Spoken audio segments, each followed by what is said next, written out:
డబ్బు, అనారోగ్యం, ఉద్యోగం, వ్యాపారం, అప్పులతో బాధపడుతున్నారా? మీకోసమే లాంచ్ యువర్ ఫ్యూచర్ ప్రోగ్రామ్. అమ్మ నమస్తే. నమస్కారం జయలక్ష్మి. అమ్మ, వినాయక చవితి ఆ రోజు పూజా విధానం ఏ విధంగా చేసుకోవాలి, విధి విధానం గురించి ఒక్కసారి మాట్లాడుకో. సాధారణంగా వినాయక చవితి అనంగానే పిల్లల పండగలాగా మనం చెప్పుకుంటామండి. పిల్లలందరూ ఉత్సాహపడిపోతారు. అసలు వినాయకుడు వాళ్ళ దేవుడనే అనుకుంటారు పిల్లలు. అవును, అంత సరదాగా ఉంటారు. వాళ్ళ పండగే అవుతుంది. పల్లెటూళ్ళల్లో పత్రి తీసుకురావడం అదంతా కూడా పిల్లలే చేసేవాళ్ళేమో అది మాది అన్నటువంటి భావనలో ఉంటారు. అంతేకాకుండా అందులో ఇంకొక కుతూహలమైన విషయం ఏమిటంటే వినాయకుడి బొమ్మ కూడా ఆ రోజే తెచ్చుకుంటాం మనం. అవును, ఆ ఉదయమే తెచ్చుకుంటాం.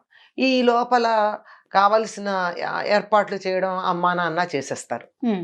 అమ్మ ఏమో ముందు రోజే ఇళ్ళన్నీ శుభ్రం చేసేసి అంతా మళ్ళీ ముందు రోజు చేసినది పాచిల్లే అవుతుంది ఆ రోజుకి.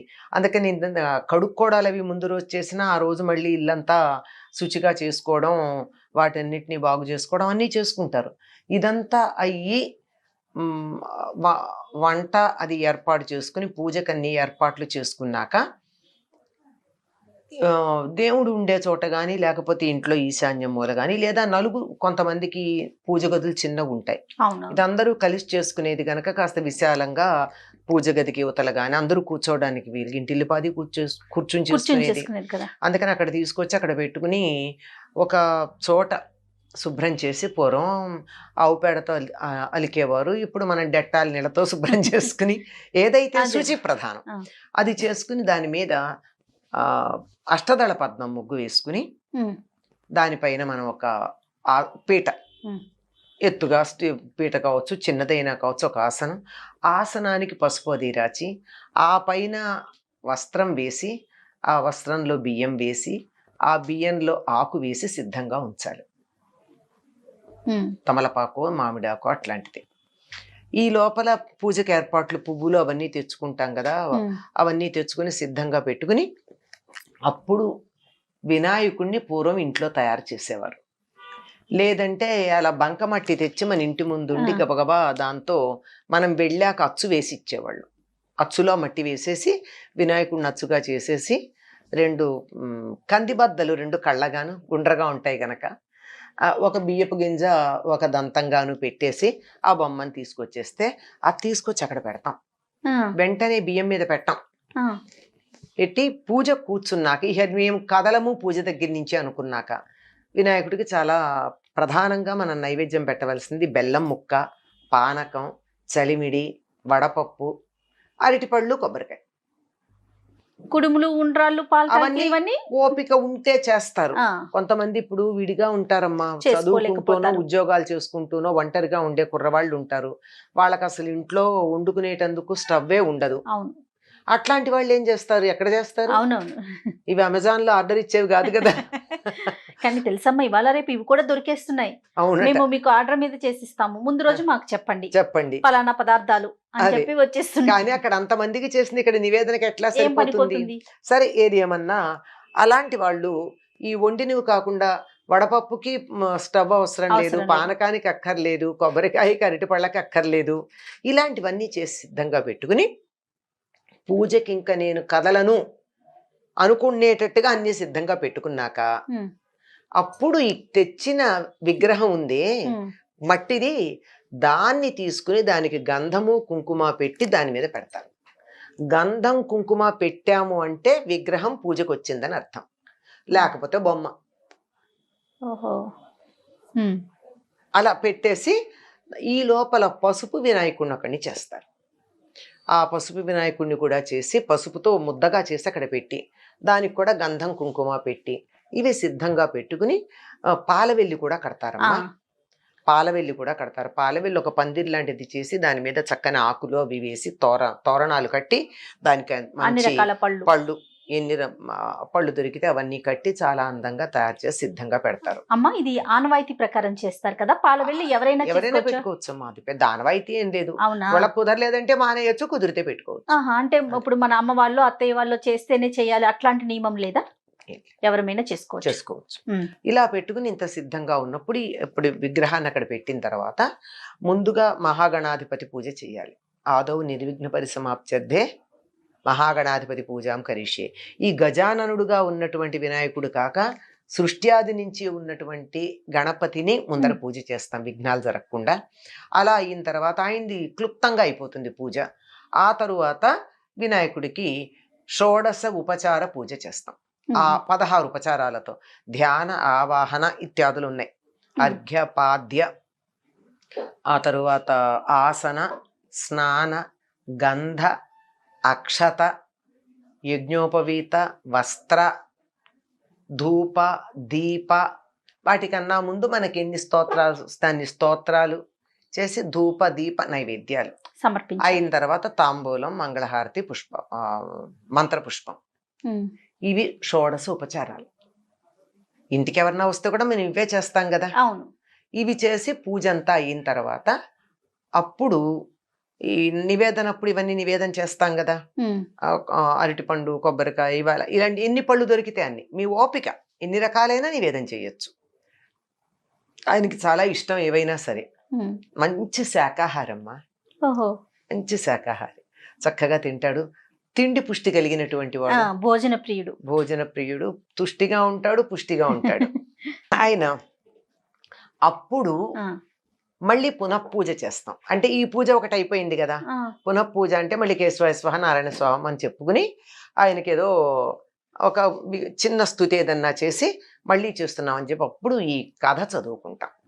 వినాయక ఉత్పత్తి, శమంతకమోపాఖ్యానం, ఇవి ఉన్నటువంటి కథ చదువుకుని ఆ కథ చదువుకున్నప్పుడు చేతిలో పట్టుకున్నటువంటి అక్షతలు కొన్ని ఆయన మీద వేసి మిగిలిన అక్షతలను ఒక చోట చేర్చి పెద్దలు పిల్లలకి అక్షతలు వేస్తారు. ఎవరన్నా ఇది ఒకవేళ ఏ కారణంగా అన్నా ఈ పూజ చేసుకోవడానికి వీలు కాని వాళ్ళకి ఈ అక్షతలు వేసి వాళ్ళు వచ్చి నమస్కారం చేసుకుని మనస్ఫూర్తిగా నమస్కారం చేసుకుంటే వాళ్ళకి ఈ అక్షతలు వేయడం జరుగుతుంది. అప్పుడు ఆయనకి ఇష్టమైనటువంటి కుడుములు, పాయసం లాంటివి నివేదన చేస్తారు. ఎవరికి ఎంత ఓపిక ఉంటే అన్ని రకాల పిండి వంటలు చేయొచ్చండి. ఆయనకి మంచి పిండి వంటలంటే ఇష్టపడేటటువంటి వాడు గనక ఎన్నో రకాల కుడుములు చేస్తారమ్మా. ఒట్టి బియ్యపు పిండి, బియ్యపు రవ్వ, పప్పులు వీటితో కలిపి చేసేది కాక ఒకప్పుడు పెసరపప్పుతో చేసేవారు, ఇప్పుడు మనం శనగపప్పుతో చేస్తున్నాం. వాటితో చేసేదే కాకుండా లోపల కొబ్బరి, బెల్లం పెట్టేటటువంటిది ఒకటి, పెసరపప్పు పాయసంలో వీటిని వేసి చేసేది ఒకటి, ఇట్లా ఒక 9 రకాల ఉండ్రాళ్ళు ఉన్నాయి. ఇవన్నీ కూడా సమర్పిస్తారు. ఓపిక ఉన్న వాళ్ళు ఇన్ని చేయొచ్చు. ఏమీ లేకపోతే మామూలు ఉండ్రాళ్ళన్నా చేసి ఆయనకి ఇచ్చి తర్వాత పెద్ద హారతి ఉంటుంది.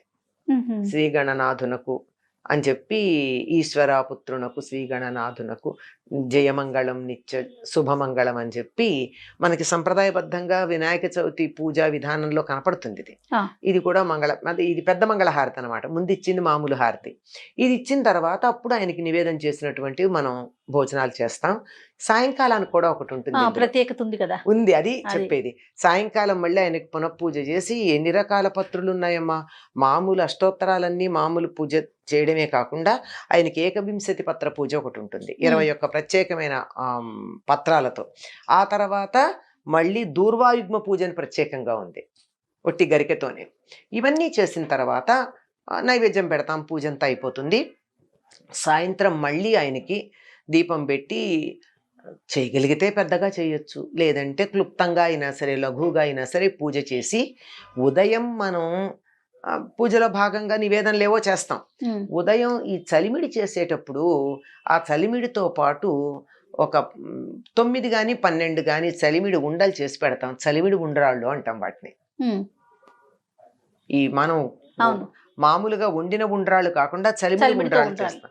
ఈ చలిమిడి ఉండ్రాళ్ళు ఇంటి పైన వేస్తాం, ఎందుకంటే ఆయన వాహనం తింటుంది అది. ఎలుక తింటుంది, మూషికం ఇంటి మీద వేస్తే. ఇళ్లలో పూర్వకాలం పెంకుటిళ్ళు అవి ఉండేవి కదమ్మా, ఎలుకలు అక్కడ ఉండేవి.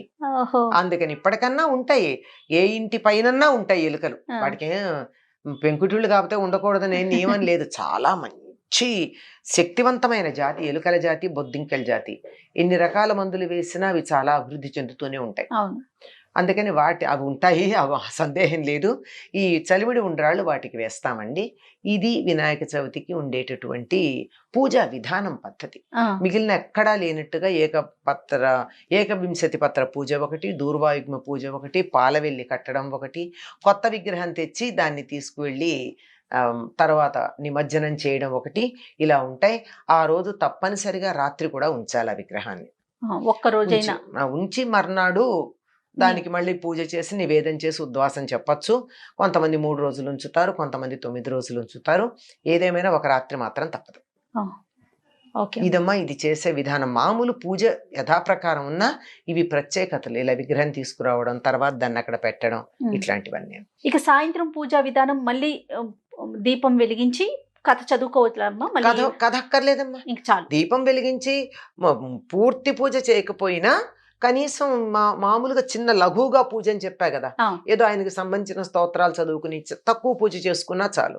కాకపోతే ఇప్పుడు పందిళ్ళు అవి పెట్టి చాలా ఘనంగా చేసేవాళ్ళు ఉదయం అంతా చేయకపోయినా సాయంకాలం తప్పనిసరిగా చేస్తున్నారు.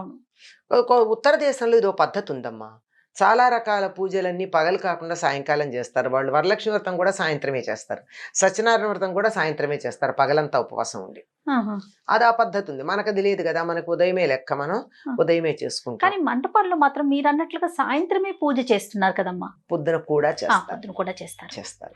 ప్రాధాన్యం సాయంకాలానికి ఇస్తారు, అందరూ వస్తారని పొద్దున కూడా చేస్తారు. నిజానికి పొద్దున తప్పనిసరిగా చెయ్యాలి.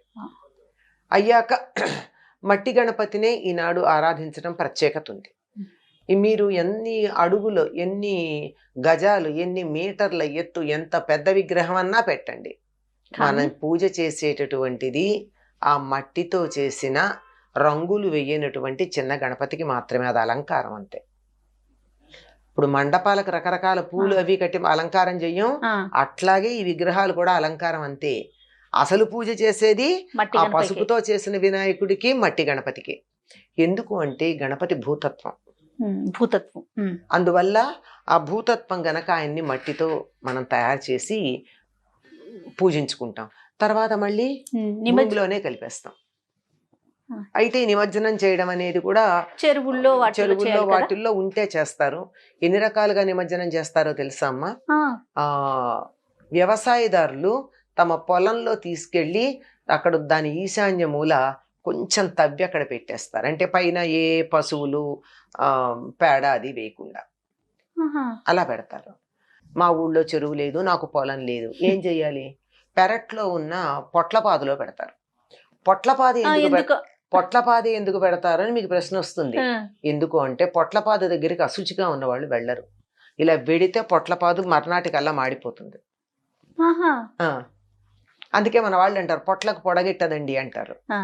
అందుకని అశుచిగా ఉన్నవాళ్ళు పొట్లపాదు దగ్గరికి వెళ్ళరు గనక ఈ విగ్రహం మనం పూజ చేసాం, 1 రోజు 3 రోజులో 5 రోజులో చేశాంగా, అందులో బింబేస్మిన్ ఉండు అని కదా మనం ఈ బింబంలోనే నువ్వు ఉండు పూజావసానాంతమని అందులో ఆయన్ని ప్రతిష్టాపన చేసాం. మరి అందులో ఆయన ఉన్నట్టే కదా లెక్క. కాబట్టి అందుకని దాన్ని అక్కడ పెట్టి పొట్లపాదులో ఉంటే కొన్నాళ్ళకి అది విగ్రహం ఆకృతి పోయి నెమ్మదిగా నేలలో మట్టిలో కలిసిపోయాక అప్పుడు పర్వాలేదు, అట్లా పెడతారు. నాకు పొట్లపాదు పెట్టుకునేంత చూడు కూడా లేదు. ఇంట్లో తులసి కోటలోనో లేదా ఒక పూల కుండీలోనో పెట్టి, అది ఏ పూల కుండీలో పెట్టారో ఆ పూల కుండీలో చెత్త నీళ్లు పోయకుండా మంచినీళ్లు మాత్రమే పోస్తూ ఉండాలి. ఎన్ని మార్గాలు ఉన్నాయి చూడండి. మనుషుల మీద ఎంత ప్రేమో మన శాస్త్రకారులకు ఆలోచించండి. మనుషుల సౌలభ్యం ప్రధానం, మనుషులు చక్కగా ఉండడం ప్రధానం, వాళ్ళు చెయ్యడం ప్రధానం. ఇలానే చెయ్యాలని లేదు ఎక్కడా కూడా. ఇలా కుదిరి చేయకపోతే తప్పు. మాకు పొలం ఉంది, నేను పొలంలో పెట్టకపోతే తప్పు. నాకు గాదె ఉంది, పొలంలోనో గాదిలోనో పెట్టుకోవచ్చు. మా ఊళ్ళో చెరువు ఉంది, చెరువులో వేయచ్చు. ఇవన్నీ ఉండి కూడా నేను బకెట్లోనే వేస్తాను అంటే అది తప్పు, బద్ధకం. అది తప్పు, అది బద్ధకం. అందువల్ల వీలు ఉన్నంత వరకు చెయ్యాలి, వీలు లేనప్పుడు సర్దుకోవాలి. ఇలా చేస్తాం గనక మట్టి నుంచి వచ్చింది మట్టిలోకే వెడుతుంది గనక మట్టికి ప్రతీక, మట్టి పరమమైనటువంటి పూజనీయమైనటువంటి వస్తువు భూమి మీద. అందువల్ల మట్టితోనే వినాయకుడిని చెయ్యాలి. నీళ్లల్లో వేస్తాం, నీళ్లల్లో వేస్తే మట్టి అయితే కరిగిపోతోంది, రసాయనిక పదార్థాలతో ఎక్కడ వేస్తే కలుస్తున్నాయి? కరగకపోగా నీళ్లు కలుషితం అవుతాయి. నీళ్లు కలుషితం అయితే నేను ఆ నీళ్లు తాగట్లేదు అనుకుంటారా? ఆ కలుషితమైనటువంటి నీరు పరిసరాల్లో ఉన్నటువంటి భూమిలో ఇంకుతుంది. భూమిలో ఇంకి అక్కడి నుంచి మనం వేసినటువంటి మొక్కలు ఆ నీళ్లు పీల్చుకుంటాయి. ఈ రసాయనాలలో ఉండేటటువంటి విష పదార్థాలు, ఇంగ్లీష్లో చెప్తే బాగా అర్థమవుతుంది, టాక్సిన్స్, అవి ఆ మొక్కలు పీల్చుకుంటాయి. ఆ మొక్కలు పీల్చుకున్న తర్వాత దాని నుంచి వచ్చేటటువంటి ఆకులో, కాయలో, పువ్వులో మనం తింటే మనకి రోగం వస్తుంది. ఆ మధ్యకాలంలో ఏలూరులో ఒక వింత వ్యాధి వచ్చిందన్నారు. దేనివల్ల వచ్చింది? కలుషితమైనటువంటి నీటితో పెంచిన మొక్కల నుంచి వచ్చిన కూరలు తినడం వల్ల, కూరలు, ఆకుకూరలు ఇవన్నీ తినడం వల్ల వచ్చింది. కనుక నీరు కలుషితం అయితే నాకేమిటి అనుకుంటే కాదు, నీరు కలుషితం అయితే తినే ఆహారం కలుషితం అవుతుంది. అందువల్ల రసాయన పదార్థాలు ఉన్నటువంటి గణపతిని వాడద్దు. మట్టితోనే చెయ్యాలి. మట్టి మాత్రమే గణపతి చేయడానికి పనికొచ్చే పదార్థం. మట్టి మాత్రమే. ఇంకా ఈ మధ్య చాలా రకాల వాటితో చేస్తున్నారు. అవన్నీ కూడా అలంకారప్రాయము. ఇంకా ఇది ఆర్గానిక్ అని చెప్పి ఏవో చేస్తున్నారు. అవన్నీ కూడా నేను అనుకోవడం, నాకు తెలిసినంత వరకు మట్టి ప్రధానమైనప్పుడు మట్టే చెయ్యండి. వేరే పదార్థాలు ఎందుకు, ఎంత ఆర్గానిక్ అయినా. వేరే వాటి జోలికి పోవద్దు. అది వేరే వాటికి వాడుకోండి ఆర్గానిక్వి. ఇది మాత్రం మట్టితో చేస్తే మంచిది. తప్పకుండా అమ్మా. మరొక్కసారి మీకు వినాయక చవితి శుభాకాంక్షలు అమ్మా. మా అందరికీ కూడా వినాయక చవితి శుభాకాంక్షలు. ఎవరెవరు ఏ ఏ సత్కార్యాలు మొదలు పెడితే అవన్నీ కూడా విఘ్నాలు లేకుండా కొనసాగాలని, అందరికీ పరమ విఘ్నంగా కనపడుతున్నటువంటి భయంకర వ్యాధి ఏదైతే ఉందో అది సమూలంగా పెకలించబడిపోయి అందరూ ఆరోగ్యంతో సుఖశాంతులతో ఉండాలని ఈ వినాయక చవితి శుభ సమయంలో ఆ వినాయకుణ్ణే ప్రార్థిస్తున్నాను. తప్పకుండా.